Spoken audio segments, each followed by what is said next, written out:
and welcome back. We are covering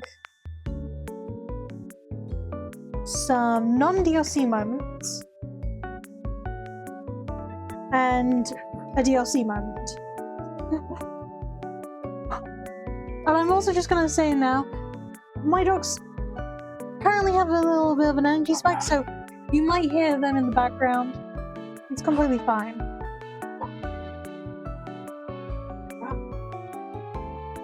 We will be doing... Excuse me, I'm opening up a can. We will be doing Growing and the Soiree today. But not in that order. Maybe. We'll see. We'll see.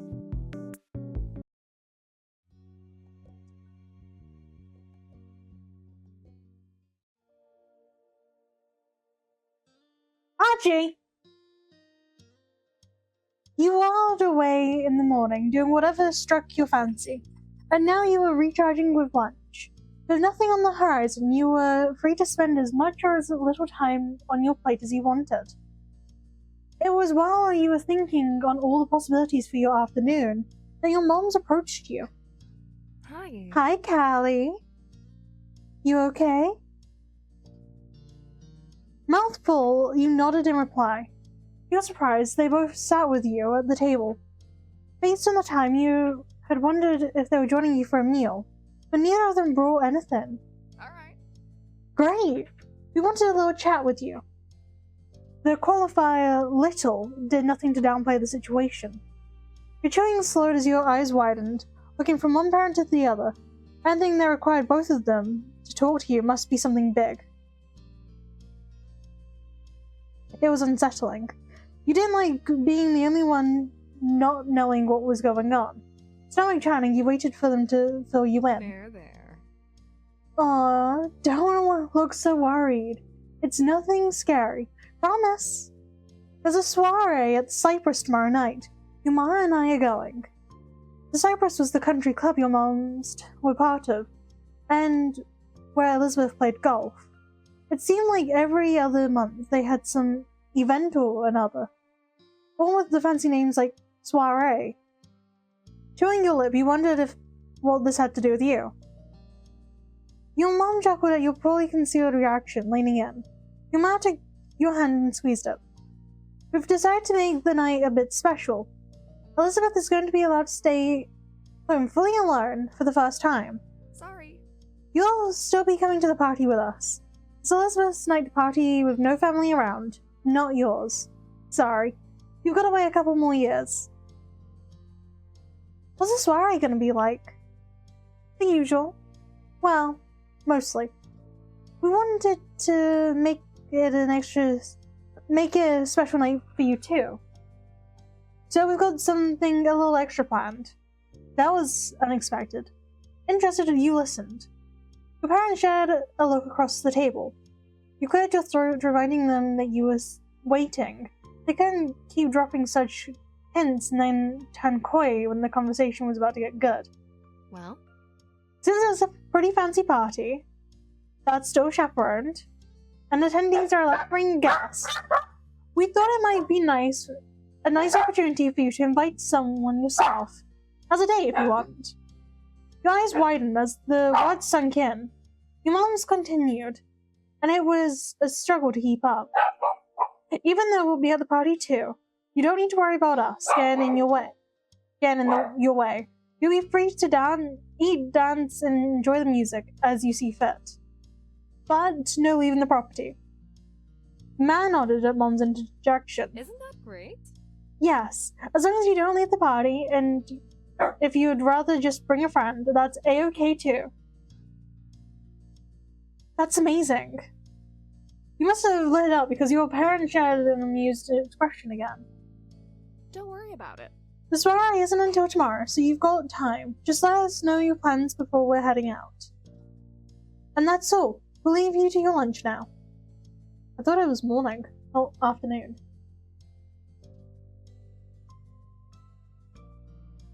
Your moms rose from their chairs in unison, disappearing to another part of the house. You barely noticed their departure. All you could think of was what just happened. The remains of your the remnants of your lunch stared up at you from your plate. You were glad to go back to eating. You wolfed down the rest of your food, clearing your plate as you thought about how you'd like to spend tomorrow evening. Even though you'd relocated to your bedroom, your head was still stuck on the conversation that had unfolded at the dining table downstairs. You knew that you shifted position on the bed, resting your arms on the windowsill. A flock of birds caught your eye and led your gaze as they crossed the sky. You watched the birds grow smaller and less distinct until they disappeared from sight. Like a snap of the hypnotist's fingers, you were released from the trance and left with a goal of your own. You were going to take a walk. You rambled through the familiar streets of your neighborhood, picking your path at a whim. It was quiet as ever, with tourists choosing to congregate in the shopping area near the beach, rather than venture into the sleepy residential zones. You continued down the road and soon found yourself at the shore. The fresh, salty air hit you first, rolling to meet you over the grassy dunes that tickled your legs, followed by the familiar view of the sea stretching out across the horizon. You came to a halt. A lone figure was standing in the ocean, the water reaching up to his knees. Though he had his back to you, you recognized that familiar silhouette as Cove's. It made sense that you would find him here. He was always in his element by the sea. You had no idea if he heard your arrival, if it was a coincidence, but he looked over his shoulder, your eyes met. You headed closer. Though Cove was sure to return to the shore after seeing you, it wasn't fair to make him do all the work. Cove grinned at you from over his shoulder before turning to wade back to shore.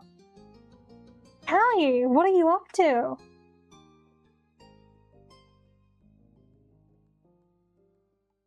My mom said take me to a soiree tomorrow at their country club. A soiree? Sounds exciting? I've tried to show a level of enthusiasm, keeping his grin pinned in place, but you could tell he had held no envy towards your plans.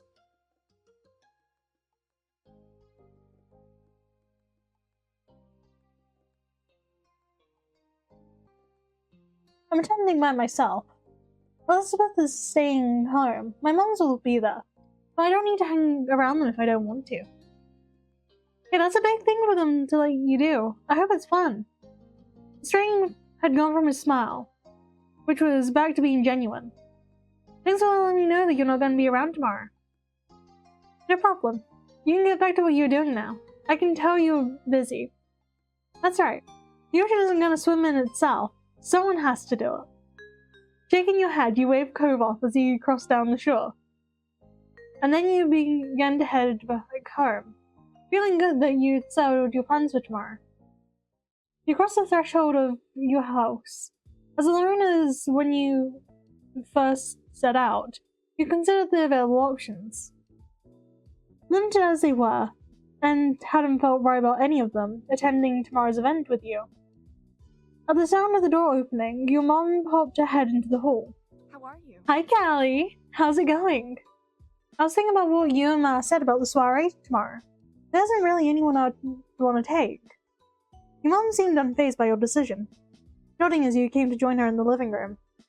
You dropped onto the sofa, comforted by the cushions that pressed into you. Oh, that's fine. There's going to be plenty to do at the party anyway, so it'll be good for just the three of us. No need to push yourself into going with anyone if you don't want to. It'll be relaxing without Elizabeth there for once, complaining about everything. Yeah, hopefully she won't be so stressed over what we're going to wear when she's not going to be seen with us. You pulled her face, having been relieved on the receiving end of more than one of Elizabeth's tirades about tarnishing her reputation.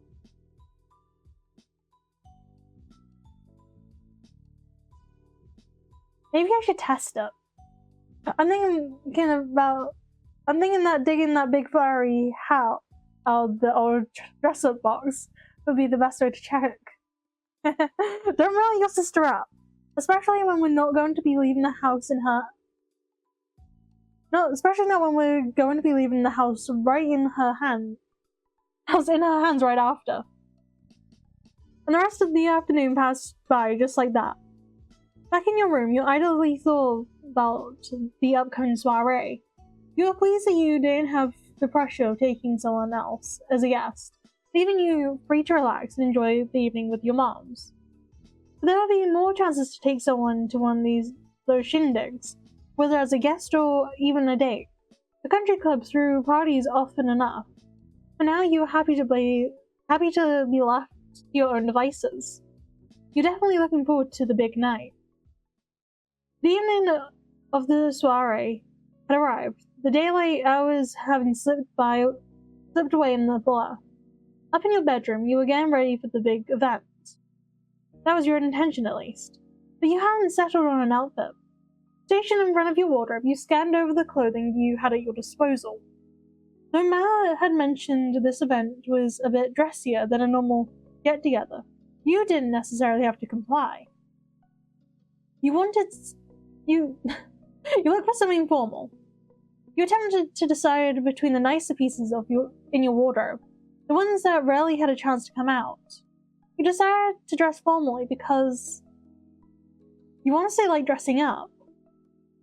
There was something special about the sheen of elegant fabric and the color of formal wear that transformed everyone into a more sophisticated version of the normal self. You decided to wear a button-down shirt. Crisp shirts were a classic formal look for a reason. They were essentially foolproof. You paired your top with a skirt. The breeziness would be perfect for this summer evening soiree. You began to get dressed, your fingers working stiff zips and awkward fastenings. It felt different against your skin, reminding you with every movement that you were dressed up. Whatever happened tonight, you were pleased that you got the opportunity to wear this. Skirts might have been reserved for girls for some people, but that wasn't a concept you'd been brought into. If you wanted to wear one tonight, then you would. Now dressed, you gave yourself a final glance over before heading downstairs, ready to head out. You found your mums waiting in the living room. They were putting the finishing touches on their outfits. Ma strapping her heel into a stiletto shoe, and Mom trying to fasten a bracelet single-handed. Aww, look at our moms. Mom doesn't look that happy. She's got a resting bitch face on. Also, she looks like she's going to attend a funeral. Then, Ma looks like she's ready to party. With an ocean theme. I think someone has a goth phase going on. Mom?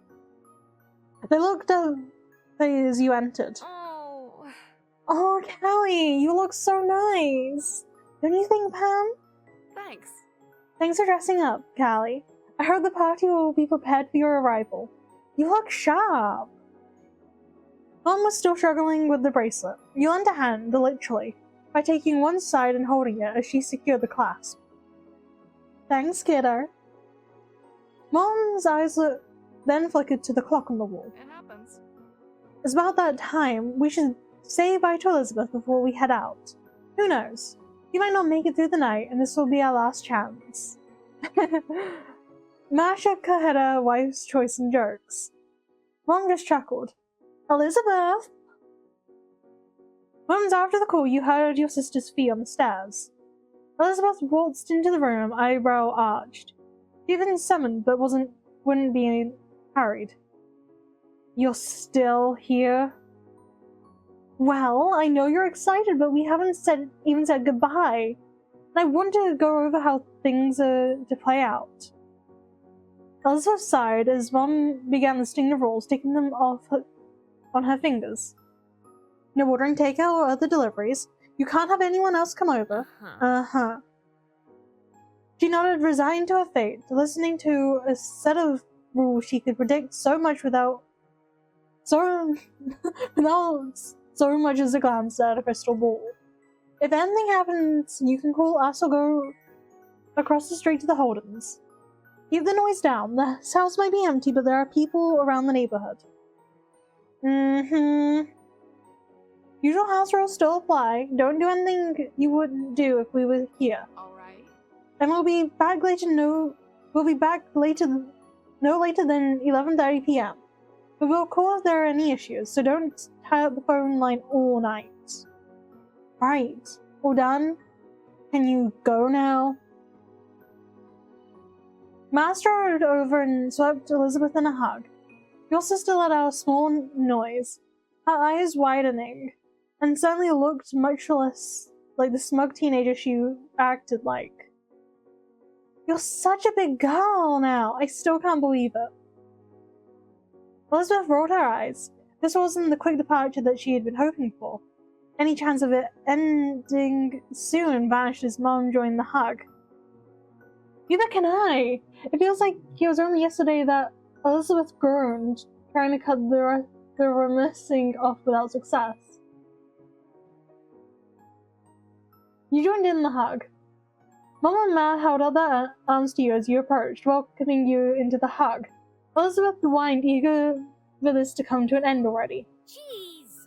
Can you all go? Jeez! The embrace finally ended as your moms unlinked their arms from your sister. Fine, we really do have to be going. Bye, sweetie. Bring us up if you need us. Goodbye. Mom bounced her fingertip off of Elizabeth's nose.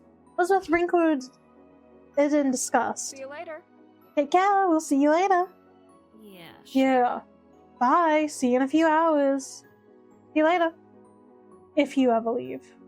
Now can I finally enjoy the private time I was promised? Your mom's laughed at her insistence to get you all out the door. It was pretty funny. She tended to be the one who rubbed others the wrong way. It was entertaining having the tables turned on her. With another brief round of goodbyes and Elizabeth seconds away from literally pushing your group out of the house, the three of you bundled into the car and set off to the party. So Callie, how do you want to tackle the party?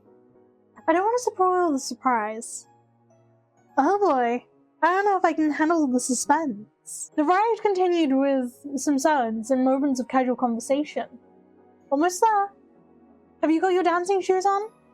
You look down at your feet. The shoes were as stiff as if you picked them out of the rack. You didn't have much cause to rate them in. The label didn't say. Alright. Fair enough. Oh, it looks so pretty. You pulled up at the country club. The sun had sunk deep into the horizon. The last of its light sleepily warming on the oncoming night. Your moms led the way to the space around the back where the actual event was being held. The place had been transformed to decoration, with stark tablecloths and elegant ribbons, contributing to the festive atmosphere. Musicians dressed in matching black and white were setting up their instruments and flicking through the pages of sheet music. And as promised, there was a table covered in plates of beautiful food. The space itself wasn't the only thing you recognized. There are a number of familiar faces who were also regulars here. You and your parents exchanged greetings and caught up with those you hadn't seen in a while. There are a lot of cooing complaints about how wonderful you looked. Before you knew it, the sun had tugged itself away for the night. Taking its place were hundreds of twinkling lights. The party was beginning in earnest, which meant you needed to figure out how you were going to make the most of it. You hang out with your parents.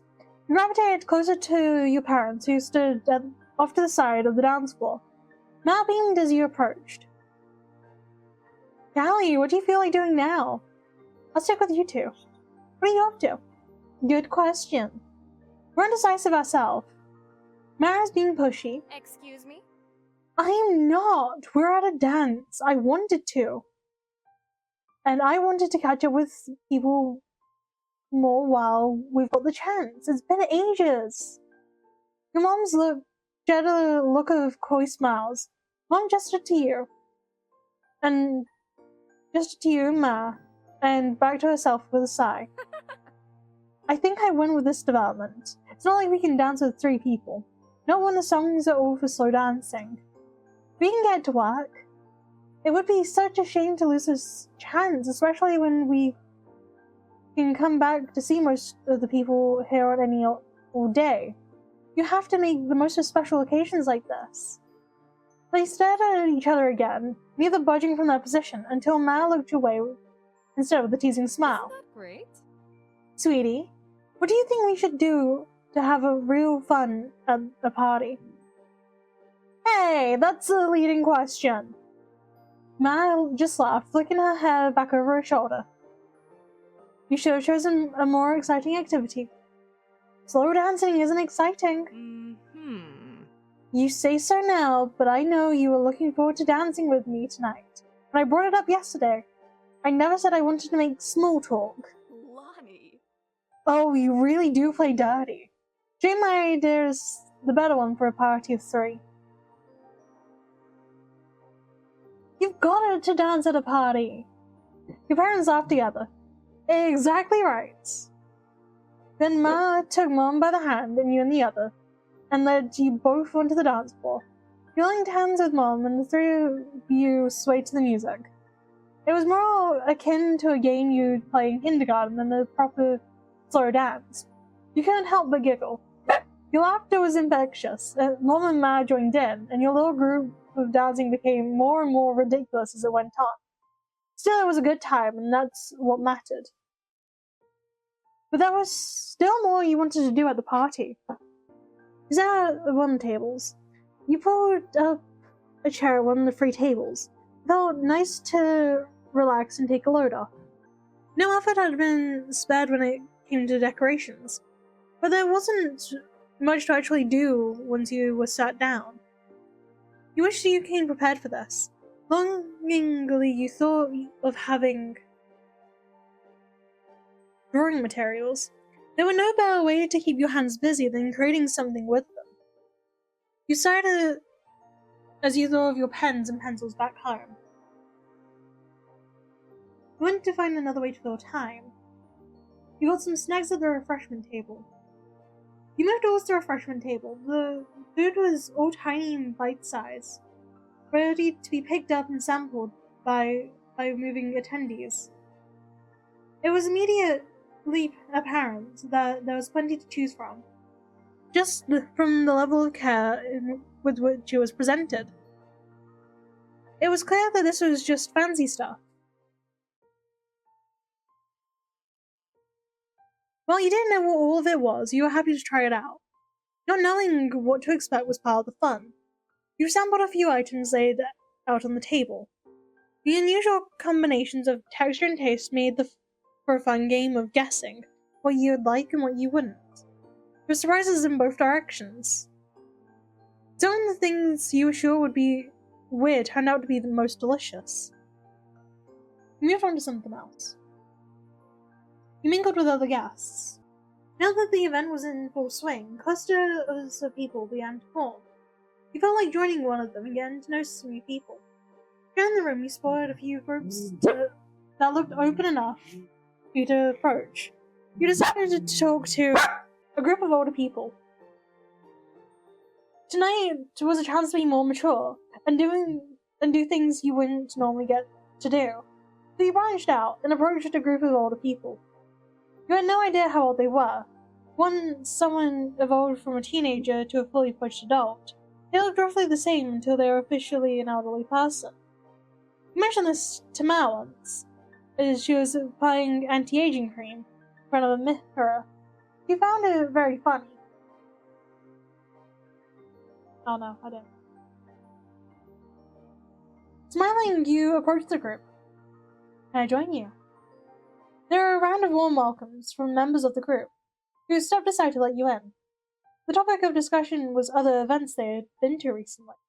Things like galas, opening nights of theatre productions, and orchestral productions for those who like to stay close to home, and exotic vacations and work abroad for those who had an itch to travel.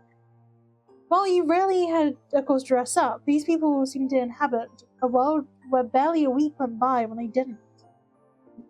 After a while, you decided to take a break from your new friends and try something else.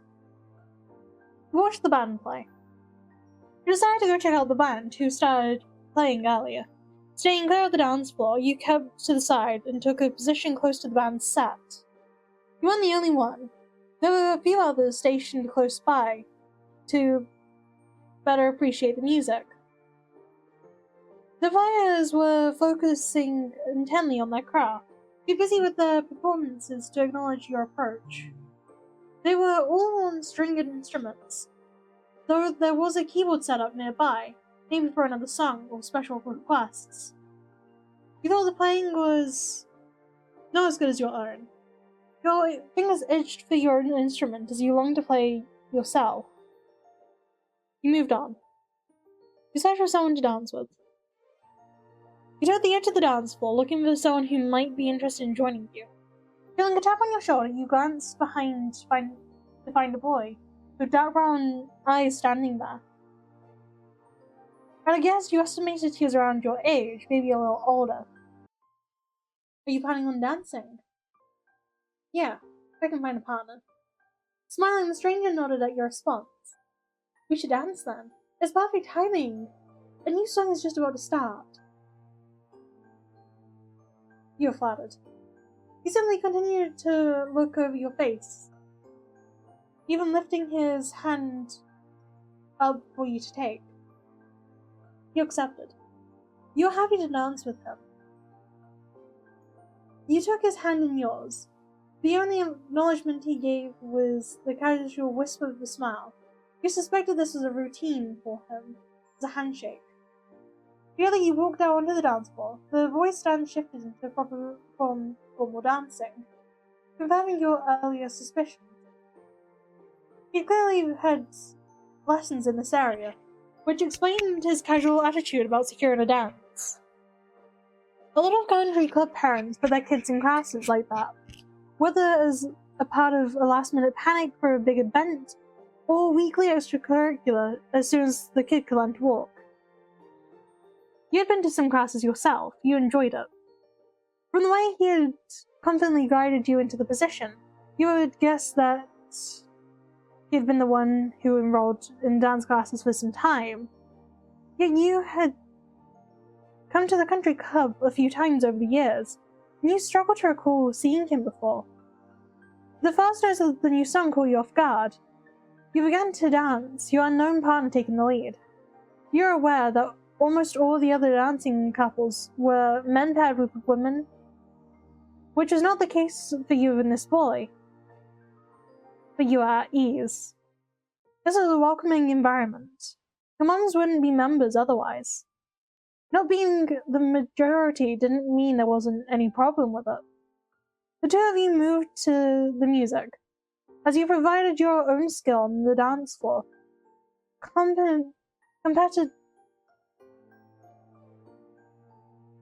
competently keeping pace with the music and taking deft steps that matched his. The boy's eyes lit up. Your partner and you were quickly able to get into a groove together. You wondered what his motives for picking you were. Had the decision been entirely random? Though you were curious, short of asking him outright there was no way you could tell. Style of dance dictated by the music meant that you were spending a few solid minutes in very close proximity to someone you'd never met before. It was nearly peculiar to think that you didn't even know his name, but you were near enough to notice a small birthmark on his neck. You could just ask for his name, but he'd show no inclination to talk once you began dancing. While you were considering this, the song came to an end. Oh. Your hands released, and he politely took a step back. Thank you for dancing with me. You have nice legs. He breezed away before you could formulate a response to the unprompted compliment. It wasn't a feature you were accustomed to people commenting on, good or bad. He disappeared into the crowd at the dance floor just like that. It was a mystery if you'd see him around the country club again, or if this was the first and last time he would saunter into your life.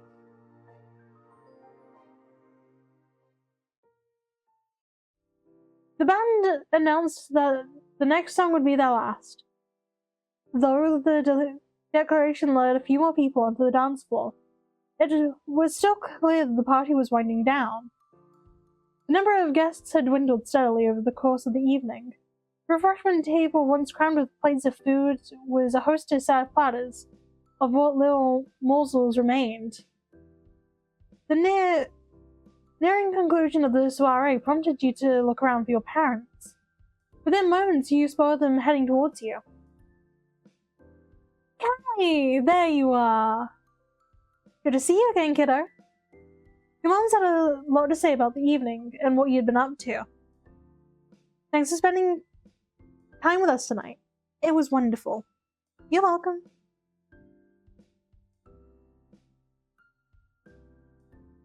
I saw you kind of work on the dance floor. Your mom said it in a joking tone and did a boogieing mime to accompany it. Yeah, I did that. Mom just laughed at the reaction. Hey. It was that guy you were dancing with earlier. I didn't recognize him. Me neither. I didn't catch his name. Because he had a throw up. That's fantastic. Oh, mysterious. He must have been a guest of a member. Or he could be visiting the area. The Cypress has other branches in different towns. It seemed the topic would have to be left there. It was unanimous that nobody knew anything. How's the food? Good. You don't get stuff like that every day. Very true. Wasn't the band lovely? There was nothing like a live performance. They were okay. It looked like you were making friends out there tonight. Meet anyone interesting? Yeah, I met some cool people. Let's go. Alright then, let's go. Ready to get back to Elizabeth. If we're lucky, the house might still be standing. That's what your mom playfully, laughing at the comment. You cast one last look at the party. You saw people making the most of the final song on the dance floor, as well as those exchanging farewells and suppressing yawns. Most of the faces were happy ones, despite the weariness starting to creep in. You had a good time too. In addition to the good memories you had made, you felt a little more grown up as a result of attending the party. Running away, you shelved that thought for another time as your moms led the way back to the car. You hurried up to catch up to them, feeling childlike once more.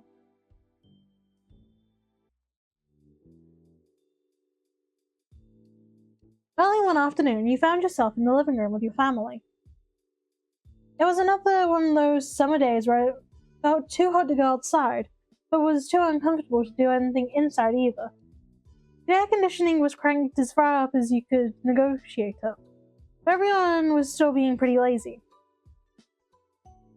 You two moms and sister were lounging around while the TV blared in the backdrop, ignored by all of you. You specifically were lying spread eagle on the carpet. You stared up at the ceiling, your eyes unfocused and mind clear of all thoughts. Elizabeth broke the silence with a loud groan. You glanced over. She was lying on her back on the couch, massaging her calf with one hand. Ugh. I feel terrible. I'm dying in this house. And my legs hurt. Mom looked up from the magazine she had barely been flipping through, then frowned concerned. Did you strain them somehow? Elizabeth flailed briefly, then flopped onto her side with a heavy sigh. I don't know, it just hurts. Sweetie. Oh, sweetheart. Ma got up from her seat at the kitchen table and walked over to your sister. She did a light pat on Elizabeth's shoulder sympathetically. I'm sorry you have to deal with that. Maybe it's growing pains. You could be taller by next fall. Elizabeth scoffed. She didn't look impressed by Ma's assessment. I'd rather be my height forever than deal with this. Mom walked over too, leaning against the back of the couch. Kids, they grow up so fast. Soon Elizabeth will have a home of her own, maybe with a nice husband and some kids if she feels like it. She sniffled loudly and wiped her eye, but you could tell it was just a bit. You told your head. Even though you knew Elizabeth liked guys, it was hard to imagine her with a boyfriend or husband. She only seems invested in hanging out with her group of friends, not chasing after boys. Mom must agree with you because she shook her head. No. Let's not exaggerate. She's still practically a child. But if you do pursue romance, Elizabeth, you can come talk to me about it. Definitely. We're always willing to lend an ear. Elizabeth's speeches contort in disgust. No way! I'm not talking to my moms about that. Mom's jaw dropped, and she gasped in exaggerated display of shock. Her hand came up to rest against her chest. Ma only grinned. She didn't look offended by Elizabeth's quick response at all. It wouldn't be so bad to come to us. I know what it's like to have a crush on a pretty boy or two.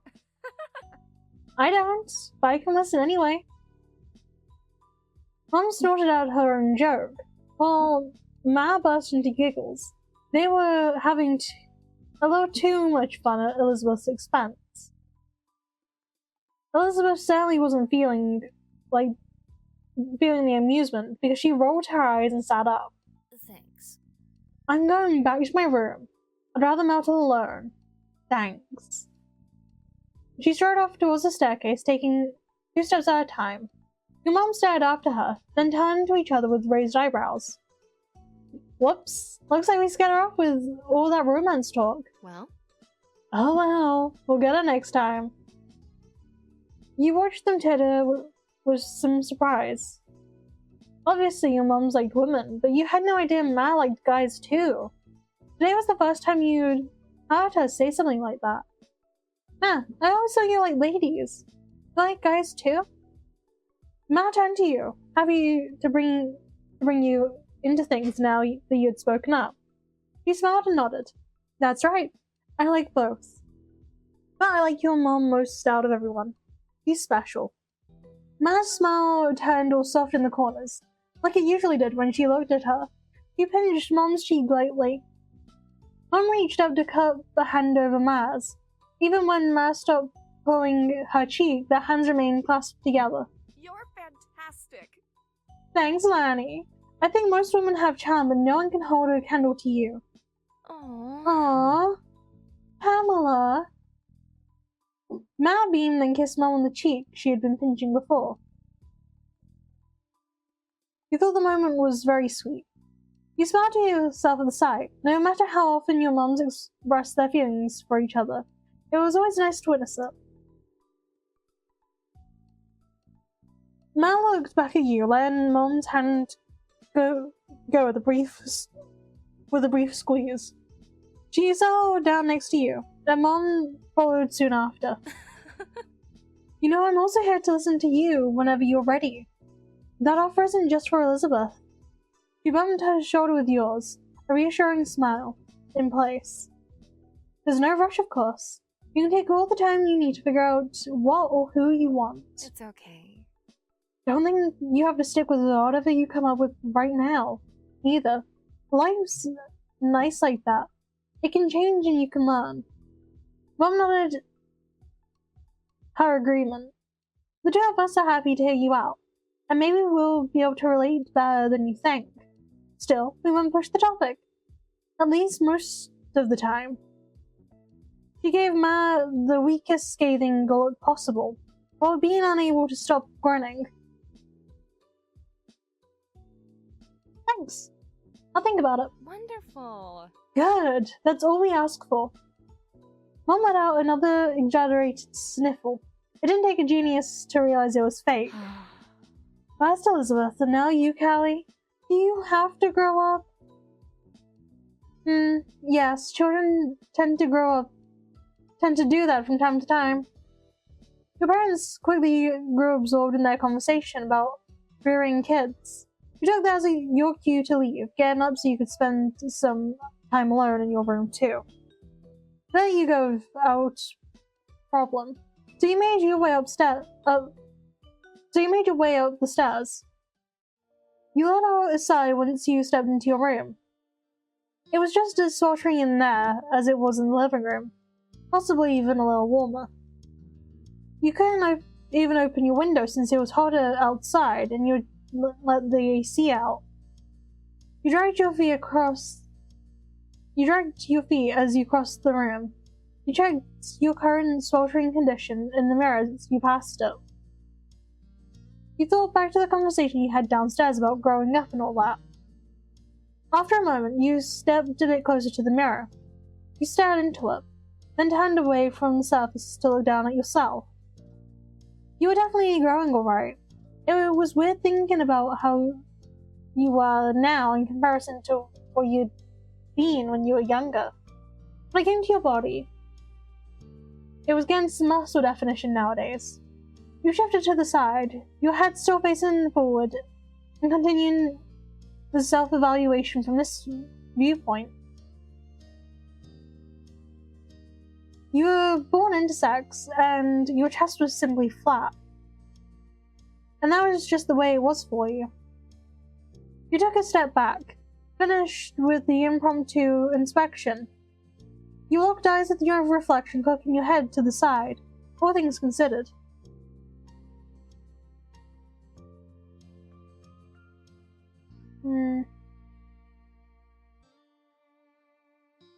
I don't know.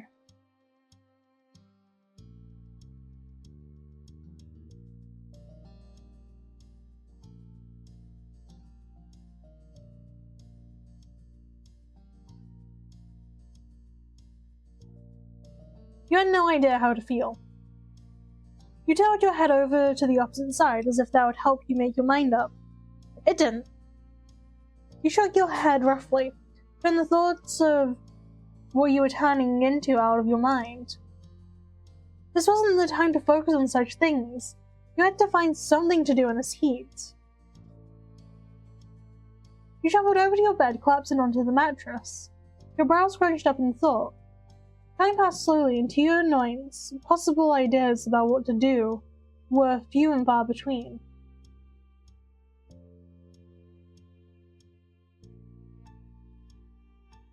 You weren't sure how long it had been, but eventually you heard your mom call you down from downstairs.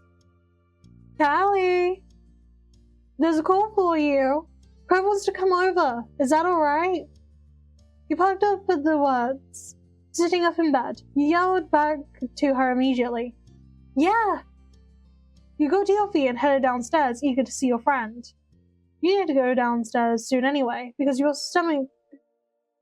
empty stomach told you it was almost time for lunch. Just as you reached the bottom of the stairs, you saw Mom put the phone back on the receiver.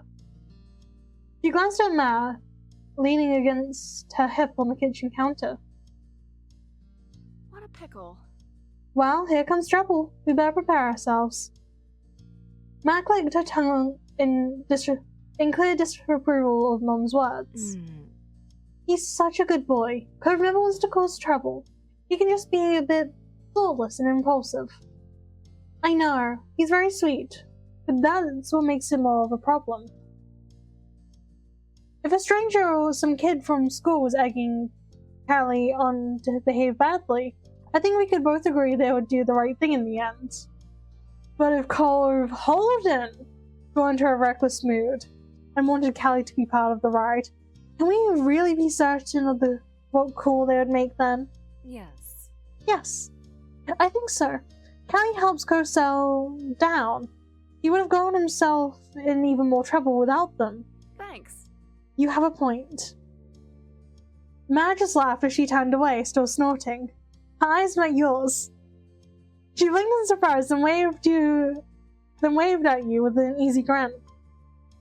Mom looked over, noticing you at the further stairs as well. Oh. Oh, I didn't expect you to come down already, Callie. I just wanted to let you know what was happening.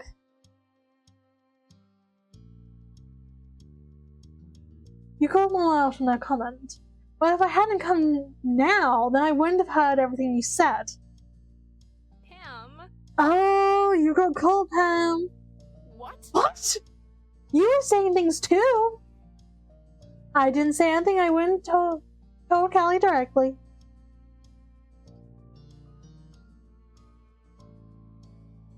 Oh, you are unbelievable.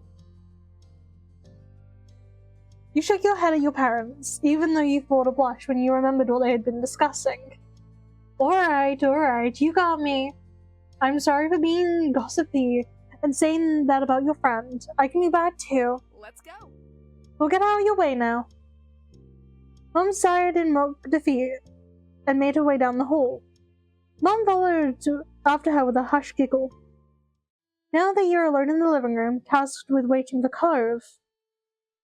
And that was fine with you. If it hadn't been so hot outside, you would have visited his house a long time ago. You took a seat at the kitchen counter and settled in for the wait.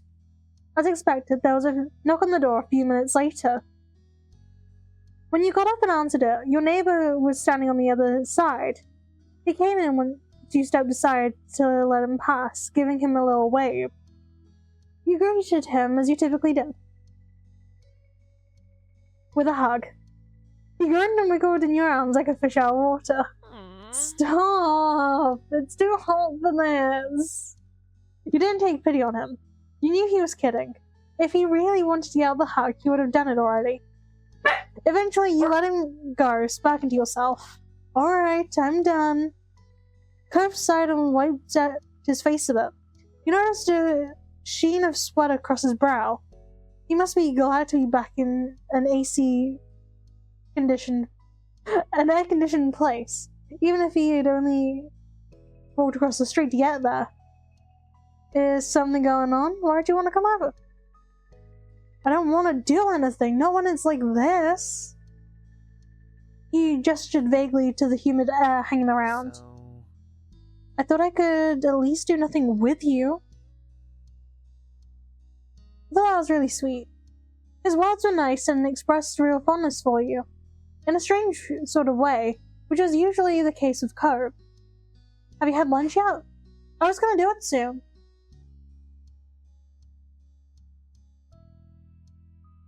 He shook his head. Not really. I haven't really felt like eating because of the heat. I probably should have lunch because I didn't have breakfast this morning.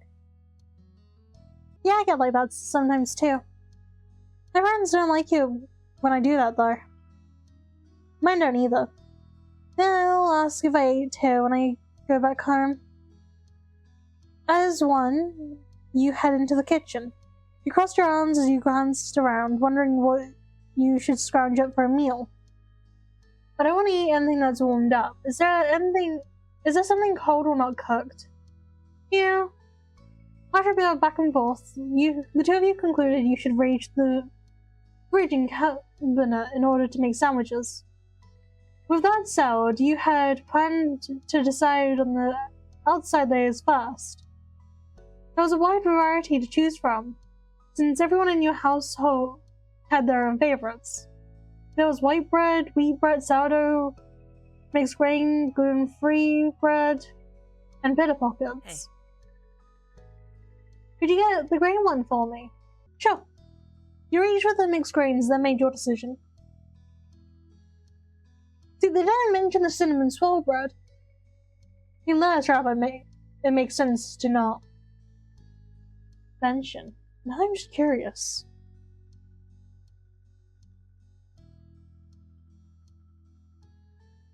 I've never had... Huh. I've never seen some... blah. Cinnamon swirl bread before, so this is a first, and I've just googled it. I think it's just an American thing. But it could also be in the UK.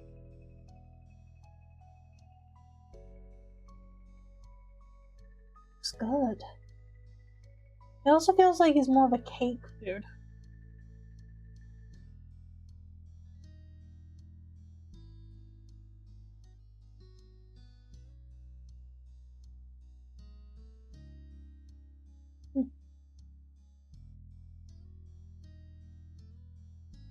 You pulled out a pinner pocket too, staring both items on the counter. Then you had to decide what main direction the sandwich would go in.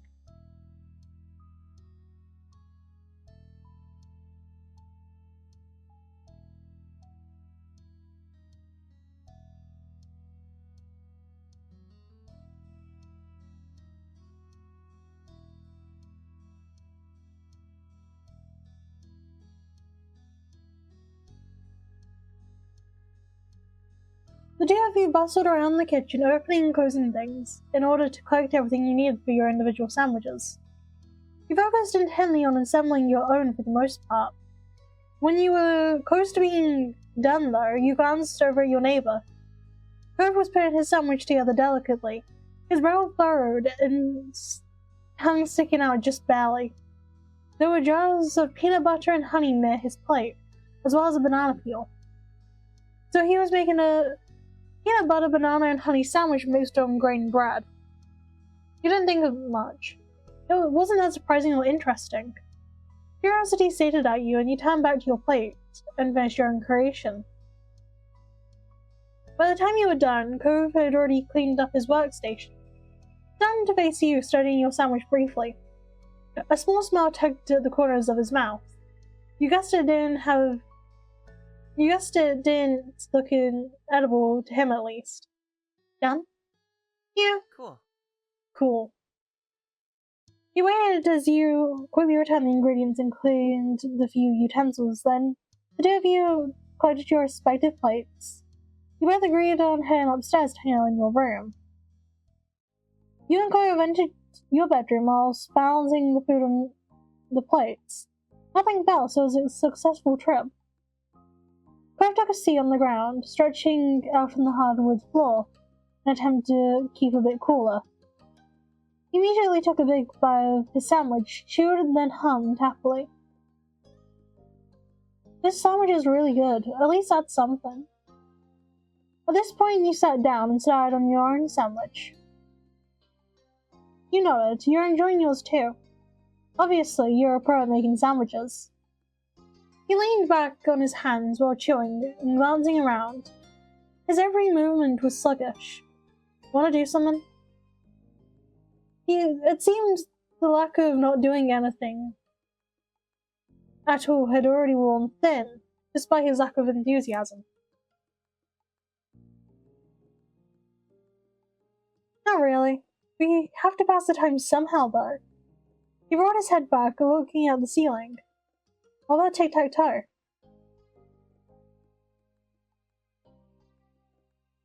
Yeah, neither of you had much energy for something more taxing. You put your plate to the side and pulled out some markers and scrap paper. As you laid everything on the floor, he scooted back to make more room in front of you. Cove picked up one of the markers on with his right hand while keeping a half slice of sandwich in his left. Right. I want to be exes, so you can go first. I think that's fair. Okay, that works for me. You're prepared to note down your first move. Your marker hovering over the paper. And you'll never know where I decide to pick until I do it.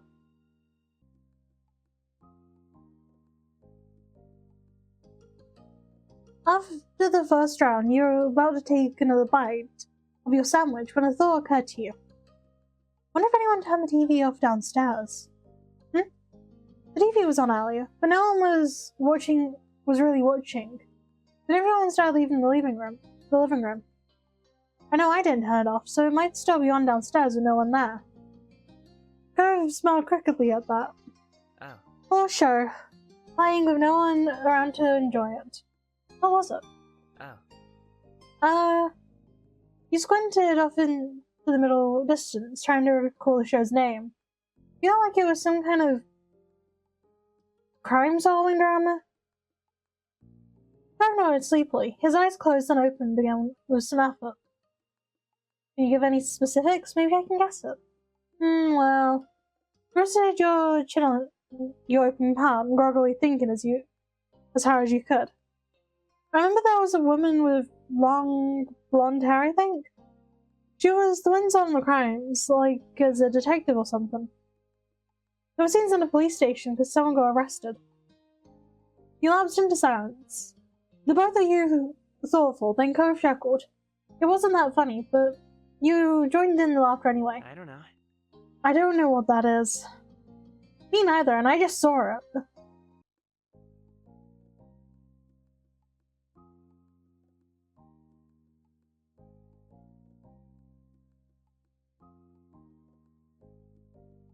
Another round came and went, and Cove grumbled as he readjusted himself. His features were twisted in grimace. I feel so sticky.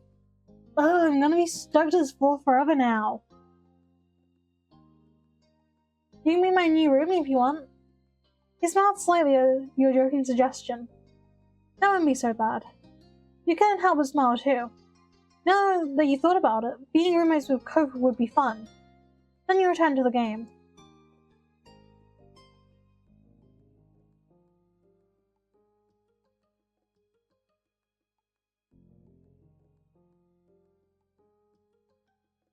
Cove spoke up once more, catching your attention. He was staring down at the piece of paper between you. His expression thoughtful. Huh. You know, tic-tac-toe is such a weird name for a game. What does that even mean?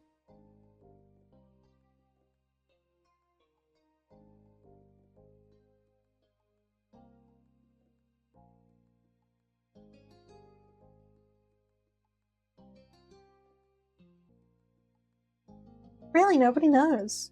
Not for sure. Wow. Cove sounded impressed that you knew that piece of trivia. You sat up straighter under the weight of his stare. Oh. Oh, I won? I didn't think I would. I wasn't trying that hard. He smiled at you in an amused way. You somehow weren't surprised by that, despite Cove being the one who suggested the game in the first place. He started to yawn, his hand coming up to cover his mouth. It transitioned into a small laugh. You understood why. Yawning as he just did, he said he was feeling disinterested was kind of a funny coincidence.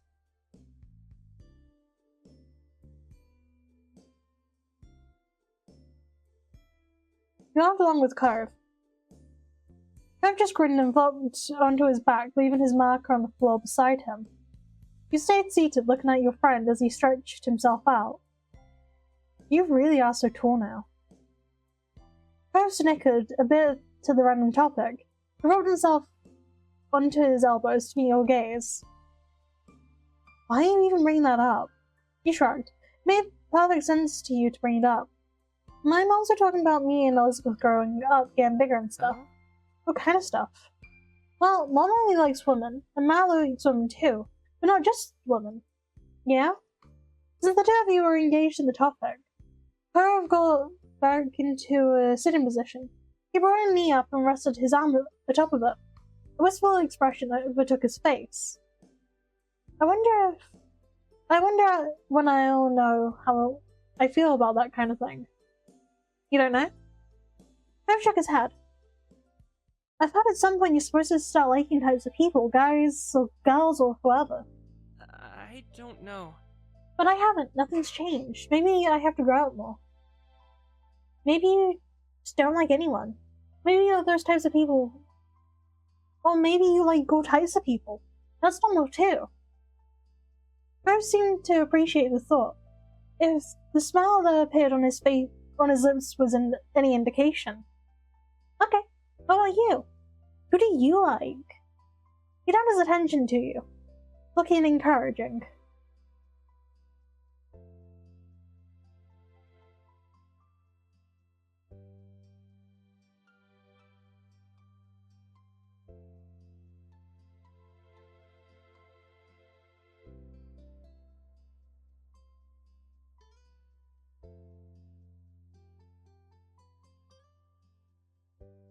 You didn't think you could tell if you had an interest in people physically.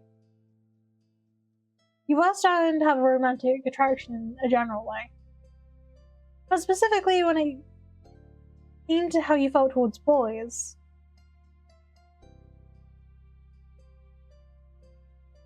You weren't physically interested, but you would be happy to have a romantic relationship with a guy. And how you felt towards girls, you weren't interested in girls. For people who weren't exclusively male or female. You found them attractive, but you hadn't thought about being with someone non-binary. You returned your attention to Cove. He was patiently waiting for your response. You explained how you felt to Cove. He nodded understandingly at your attempt to describe how you felt. It was nice to have people who supported you when it came to who you liked. And you knew he accepted you for who you were. He never treated you differently because of your identity. Then he scratched the back of his head sheepishly. I'm not really sure how we ended up talking about all that. We just started out playing tic-tac-toe. But it was good, I think. The conversation just had a mind of its own. Cove chuckled a little bashfully. He glanced around, clearly scrambling for something else to say. So, have you learned anything interesting recently? Yeah, actually. I'm really glad you brought it up. The conversation took a lighter turn after that, and it felt like you got closer that afternoon. Finally, the blazing sun began to set. To your relief, the air cooled down a bit as a result. You pulled yourself off the floor, as did Cove, with some minor complaint. You both stretched your arms, groaning and yawned into your hands. You glanced out of your window briefly, taking in the soft reds, pinks, and purples of the late afternoon sky. Somehow you made it through with the scorching hot day in one piece. Cove turned towards you, motioning towards your window with his chin. Look outside. It might be better out there than it is in here now. Sounds good. I could really use some fresh air. The two of you took your time heading downstairs. You stopped briefly to grab a drink of water, then continued on your way. You stepped outside one after the other, your destination being the familiar hills behind your house. This time of day, it was quiet outside. The flowers blew gently in the wind. Petals trembling, but stubbornly hanging in the tree. Stubbornly hanging in there. You felt the breeze cool your heated skin, and you relaxed your shoulders. Cove closed his eyes, releasing a deep breath. I really love it out here.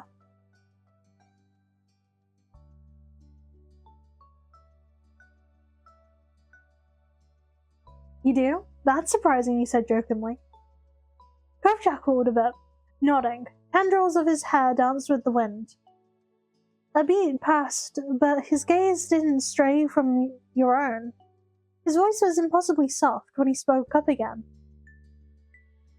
I'm glad I met you, Callie. You're really important to me, you know. Especially to me, Cove.